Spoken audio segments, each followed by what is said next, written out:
दोस्तों, आज की यह कहानी एक क्राइम स्टोरी है जो कि आज पूरे देश में चर्चा का विषय बनी हुई है। दिल दोस्ती और कातिल पत्नी। मेरठ की मुस्कान और साहिल की प्रेम कहानी में कैसे कांटा बन रहा था सौरभ। ये कहानी है 3 लोगों की है। 29 साल के सौरभ कुमार, 26 साल की मुस्कान रस्तोगी और 28 साल के साहिल शुक्ला की। साल 2016 में सौरभ की मुलाकात मेरठ में मुस्कान से हुई थी। मुलाकात दोस्ती में बदल गई और फिर दोस्ती प्यार में। यूपी के मेरठ में अंजाम दिए गए सौरभ कुमार मर्डर केस की चर्चा पूरे देश में हो रही है। पहले इस कत्ल के पीछे पति पत्नी और वो कहानी सामने आई। फिर कातिल पत्नी मुस्कान की करतूत बेनकाब हुई और मुस्कान के प्रेमी साहिल शुक्ला के बारे में एक बाद एक खुलासे हो रहे हैं जो बेहद हैरान करने वाले हैं।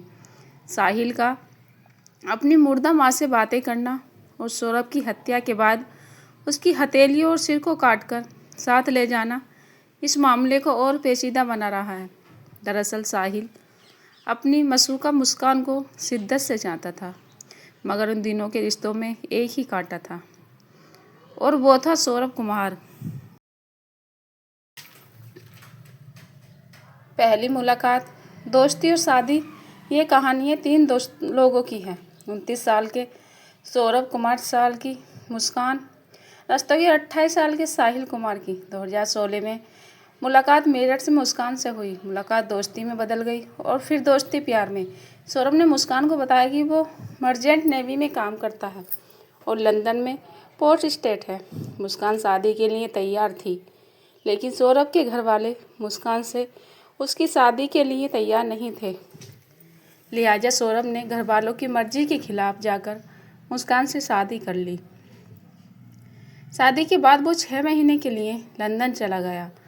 बाद में पता चला कि सौरभ मर्चेंट नेवी में नहीं बल्कि लंदन की किसी बेकरी में काम करता है।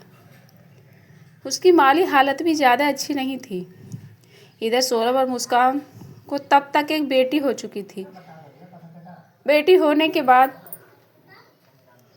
अब सौरभ के घर वाले भी उसके करीब आने लगे थे, मगर तभी कहानी में एक नया ट्विस्ट आ जाता है। सौरभ ज़्यादातर लंदन में रहता था और मुस्कान अकेली अपनी बेटी के साथ किराए के मकान में। इसी दौरान मुस्कान की मुलाकात उस मोहल्ले में रहने वाले साहिल शुक्ला से होती है, जो स्कूल के दिनों से मुस्कान को जानता था। देखते ही तो दोनों बेहद करीब आ गए। अब साहिल अक्सर मुस्कान के घर आने जाने लगा, यहाँ तक कि दोनों घर में शराब भी पीते थे और नशा भी करते थे। इत्तेफाक से मकान मालिक उन दोनों के रिश्ते को भाप गया। 2 साल बाद घर आया था सौरभ। साल 2021 में जब सौरभ लंदन से मेरठ आया, तब मकान मालिक उसे मुस्कान साहिल का सच बताया। इस बीच दोनों के कुछ एजेंट पर भी सौरभ की नज़र पड़ी। फिर सौरभ और मुस्कान में झगड़ा हो गया। बात तलाक तक पहुंची। सौरभ मुस्कान को अब तलाक देना चाहता था। इन्हीं झगड़ों के बीच 2023 में सौरभ फिर से लंदन चला गया। अब मुस्कान और साहिल आज़ाद थे। फिर पूरे 2 साल बाद फरवरी 2025 में ये आज़ादी ख़त्म होने वाली थी, क्योंकि सौरभ 24 फरवरी को लंदन से 2 साल बाद मेरठ अपने घर लौट रहा था। 25 फरवरी को मुस्कान का बर्थडे था। वो उसका बर्थडे मनाने के लिए आ रहा था, लेकिन उधर मुस्कान कुछ और ही प्लान कर बैठी थी।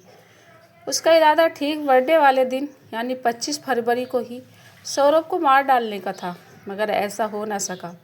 25 फरवरी वाली प्लानिंग फेल हो गई और सौरभ बच गया, मगर मुस्कान और साहिल उसकी प्लानिंग में जुट गए थे। मुस्कान की बेटी का एग्ज़ाम चल रहा था। 3 मार्च को एग्ज़ाम ख़त्म होते ही मुस्कान ने अपनी बेटी को अपनी माँ के घर भेज दिया और 3 मार्च का दिन सौरभ के लिए कत्ल चुना।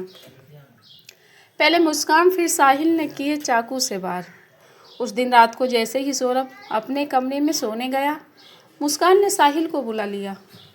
इसके बाद पहले मुस्कान ने सौरभ के सीने पर तेज़धार खंजर से वार किया, क्योंकि साहिल चाहता था कि सौरभ के सीने पर पहला वार उसकी पत्नी मुस्कान ही करे। फिर साहिल चाकू लेकर सौरभ पर टूट पड़ा। सौरभ पूरी ताकत से लड़ने की कोशिश कर रहा था, लेकिन वो हार गया। मुस्कान उसकी मौत का तमाशा देखती रही। कुछ ही मिनटों में सौरभ की सांसें थम चुकी थी। दोस्तों, मुस्कान अपने पति की कत्ल का इरादा केस बनाया है, वो आपको कल की वीडियो में देखने को मिलेगा। धन्यवाद।